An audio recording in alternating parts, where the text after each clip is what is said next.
Welcome! This is my reaction video / thoughts / reflections / answering all of your questions about my Mass Effect 1 playthrough. If you haven't seen it already, the link is in the description to the playlist where you can see the whole entire thing. If you're wondering why there's this big blank space next to me, well, my cat usually sits there. Her name is Pumpkin, but I've been informed that she's not allowed to be in this video because it's too hard to edit because she moves around too much. Blame Moozipan. In lieu of my cat Pumpkin not being able to be here, this is a pumpkin called Cat that's gonna sit here. There. Meow. I'm Kolo and I've just finished playing Mass Effect 1. It was my first ever playthrough. I had absolutely no idea what the game was about and it was great. You asked me to make a video to sum up my thoughts, reflections, talk about the best bits, talk about the worst bits, and talk about life playing Mass Effect 1, I guess. So here is that video. It's also here to answer all of your questions. Okay, not all of them because there've been a lot, but lots of them, including, am I gonna play Mass Effect 2?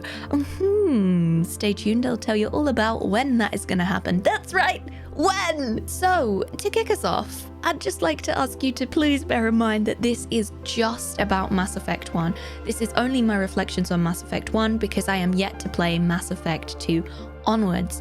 It's also really worth talking about the kind of playthrough that I did. So before I started the game, I had absolutely no idea what it was about. It was so heavily suggested by so many people who know my game choice and know the kind of games that I love that I thought, okay, cool, we've just got to play it. So I jumped in without any prior knowledge at all. I had no idea that the decisions that you make influence the outcome of the game. I had no idea that it would be such a moral simulator. And I had no idea that I would love it this much. So this really is just the impressions of Mass Effect 1 and only from my playthrough because I've been really reluctant to watch other playthroughs because I don't want to spoil myself for Mass Effect 2 and Mass Effect 3.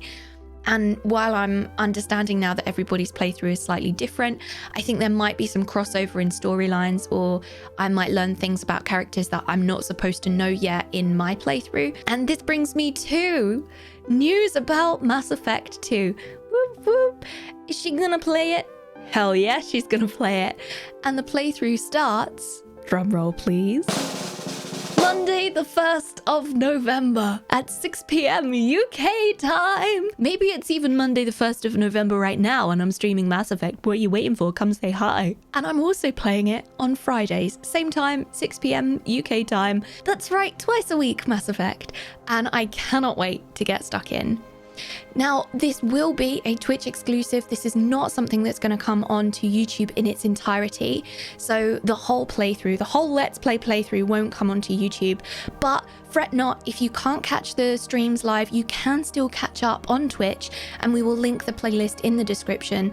The videos will not expire from Twitch. They won't go away. They'll still be there permanently. So even if you can't catch the live stream, even if you would still like to watch, you are still able to do that over on Twitch. So link below for that. The reason that we've decided to not upload them to YouTube is the uploading, the maintenance, the descriptions, the placing everything, the thumbnails, all of that takes up a lot of our time. What we would really like to do is invest that time into a brand new YouTube series, which will be coming to you this winter, and it's called Kolo Reacts. Basically what this is me reacting to very well-known films that I haven't seen. There's just so many really famous movies that I haven't seen. I was recently trying to describe to Twitch chat Thor Ragnarok, but I couldn't remember the name of the film. And they really enjoyed my absolutely ridiculous explanation. That bit at the end that moves and then Idris Elba puts the sword in and it's like and asked me to do more of it. So this will be a Kolo Reacts / Kolo Explains series that will be coming, that will be a YouTube exclusive, so stay tuned for that. And not only that, but alongside that there will be clips and my favorite moments from Mass Effect 1. Many of these are already actually created, so there'll be a little compilation of me falling for Liara, a little compilation about the Citadel, and a whole bunch of other things coming your way.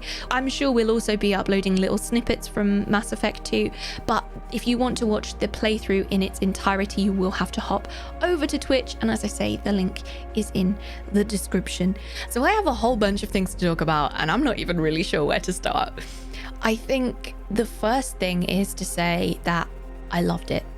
I unexpectedly loved it. And don't get me wrong, I knew I was going to like it. I knew I was going to enjoy it because so many people who know my gameplay style and know my choice of games so well had suggested it, but I didn't expect to fall in love with it in the way that I did. I didn't expect to be so completely engrossed in it, and I am super duper thankful for it. What a game. I want to talk about the standout moments for me, the parts of the game that I remember really strongly, really strongly. I'm just trying to film a video. Can you be either here or not here? Because this is going to be such a pain to edit. Oh, okay, you just make your biscuits then. Okay. Scratch everything that I just said about Pumpkin not being allowed to be here, because I've tried to kick her out 4 times now and she's having none of it. Sorry about that. The moments that really stand out to me throughout the whole playthrough, I think absolutely one of the biggest ones is what happened with Rex on the beach. And I didn't know. I didn't know. I didn't know that it was going to happen. I didn't know that there was another possible outcome. I think the thing that really got me in that moment is that Rex trusted Shepherd, me, enough that he went against everything that he believed. And that's really huge. I now know that I hadn't done the particular quest that you need to do to be able to save Rex, but because I'd spent my points in the places that I'd spent them, I was able to do it. And oh my God, I'm so thankful that I was, because I really would have been heartbroken if we'd have lost Rex. Some decisions took me like 1,000 hours. All right, not literally, but it felt like they took me 1,000 hours. And some were really quick. Like the decision when Ashley was with the bomb, and the decision was, do I go and help Caden on the rooftops, or do I go and help Ashley with the bomb? And I kind of surprised myself, because usually I do really play with my feelings in the driving seat, but I was able to kind of detach at that point and make a very logical decision, and that kind of surprised me. And the decision that I made again was not anything to do with my like or dislike of those characters. It was about what made the most logical, tactical sense. And of course, you have to remember, I have no idea what the outcomes are. I have no idea what the possibilities are. I had no idea if we were going to be able to get off that planet. I had no idea if the Normandy was going to blow up. So to me, the most tactically correct decision to save the most people would be to get high up so that the Normandy can get to us and we can take off and go as quickly as possible. That made the most sense to me, and that was the decision that I made. My other best bits, definitely XOXO Presley. There's a video coming, by the way, to talk about XOXO Presley, because I just, gossip girl, I can't. I just can't every time. And so many of you have come over and said in Twitch chat, look, Kolo, excuse me, but I've been playing Mass Effect and I can't think XOXO Presley has the deck. And all I'm thinking is XOXO Gossip Girl has the deck. And I'm like, you're welcome. XOXO Gossip Girl. I also couldn't possibly make this video without talking about Ian.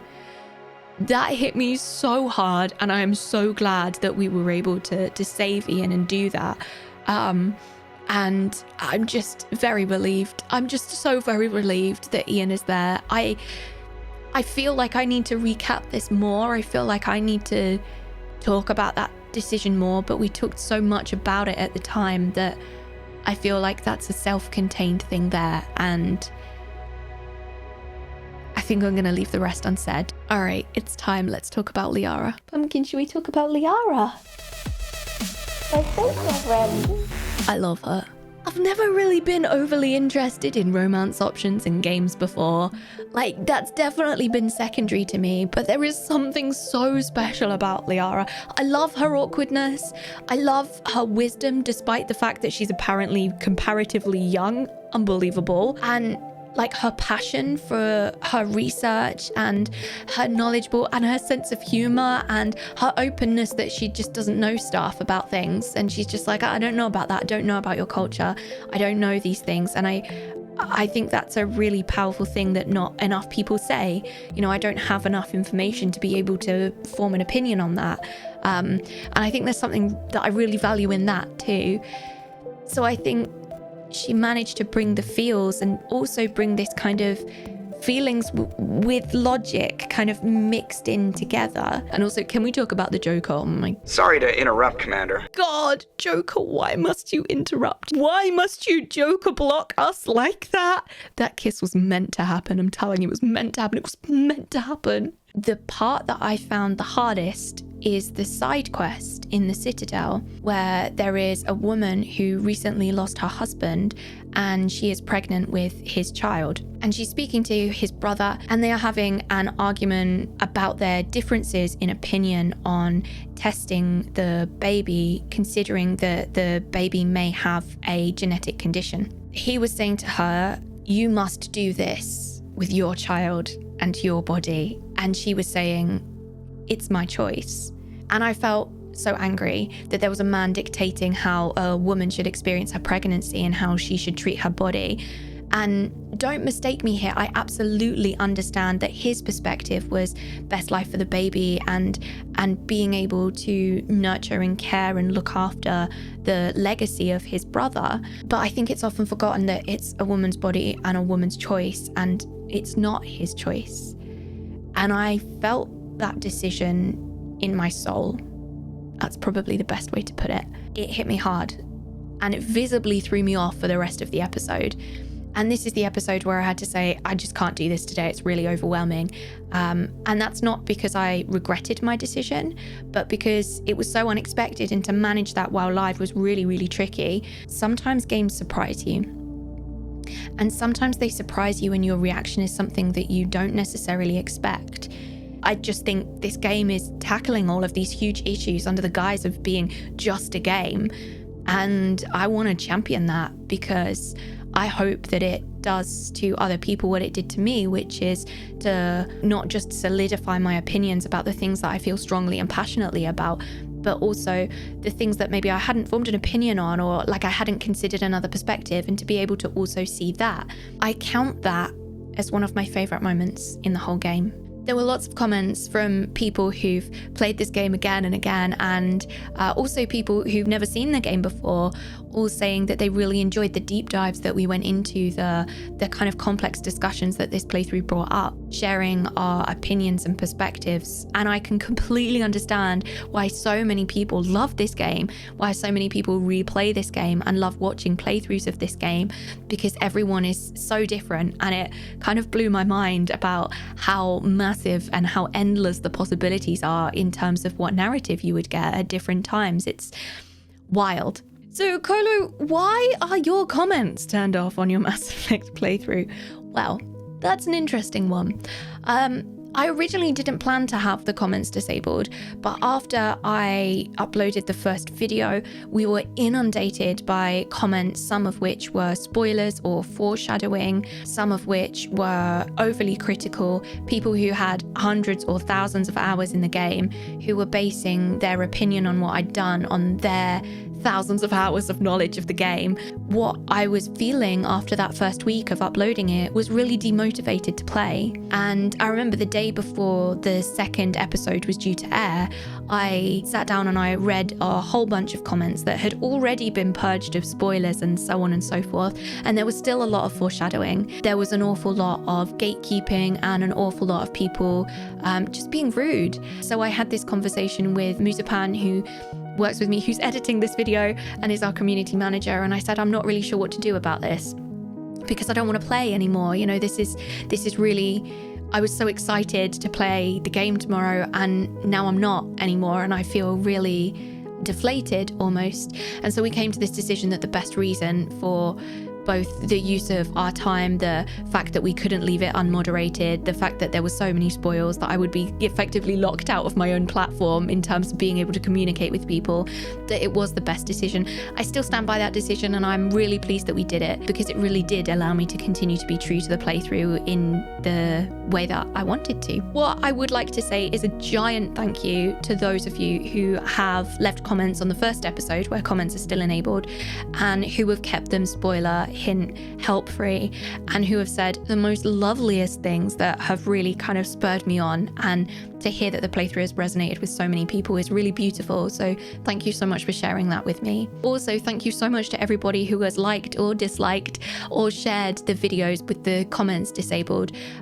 One effect that it does have when you disable comments is that the algorithm doesn't tend to pick up on it quite so much. Every like or dislike or share is really helpful, so thank you very much. If you're new here and you don't know this, I have a form of spondyloarthritis, which means that my hands are in pain all the time.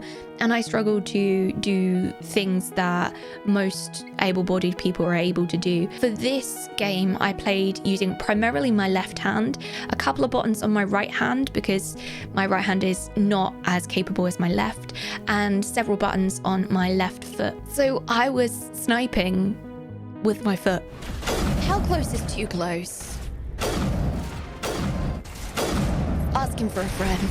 And effectively, the reason why those buttons were on my foot is because those are the buttons that I needed to press quickly in quick succession or hold down most. And those are the actions that are most hard on my hands. The Mako Marco is really bad for accessibility.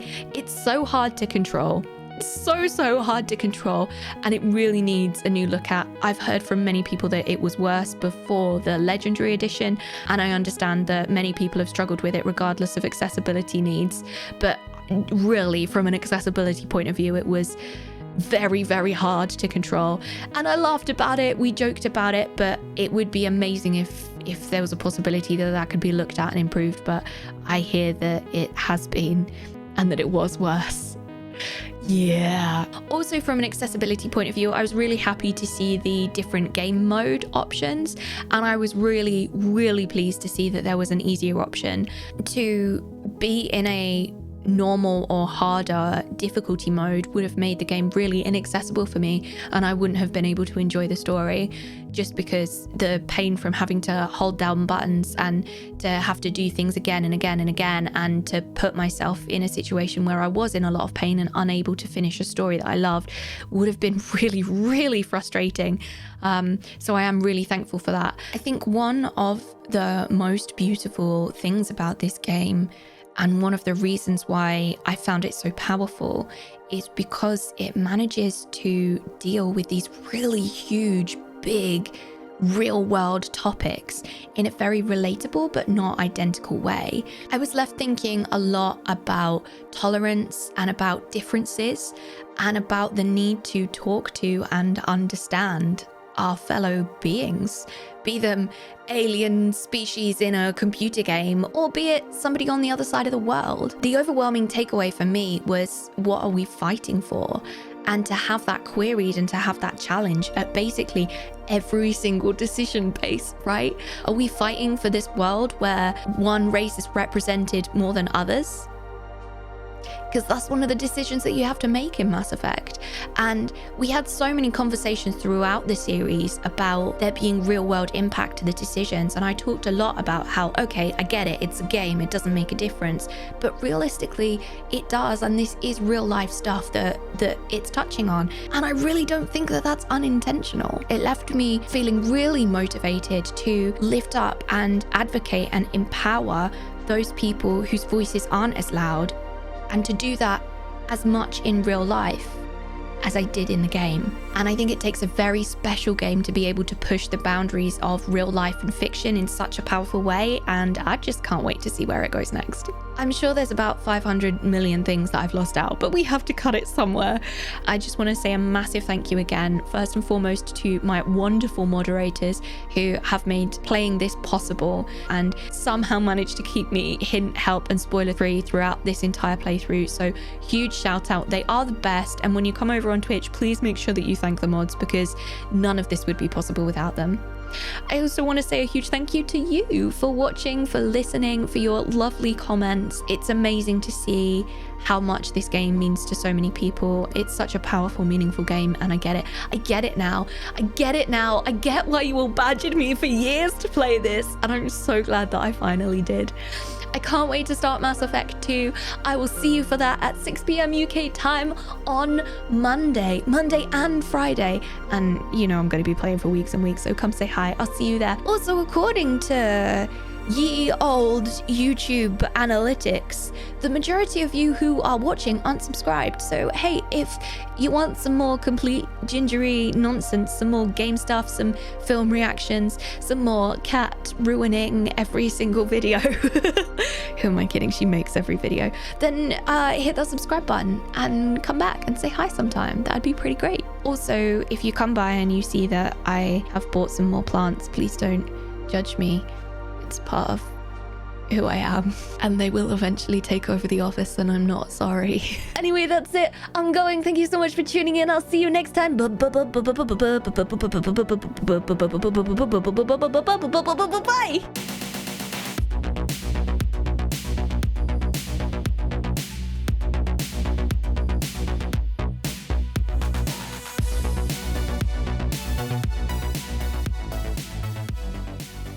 Am I supposed to say the name of the movie in the movie? Hello, it's Kolo. It just somehow doesn't feel right.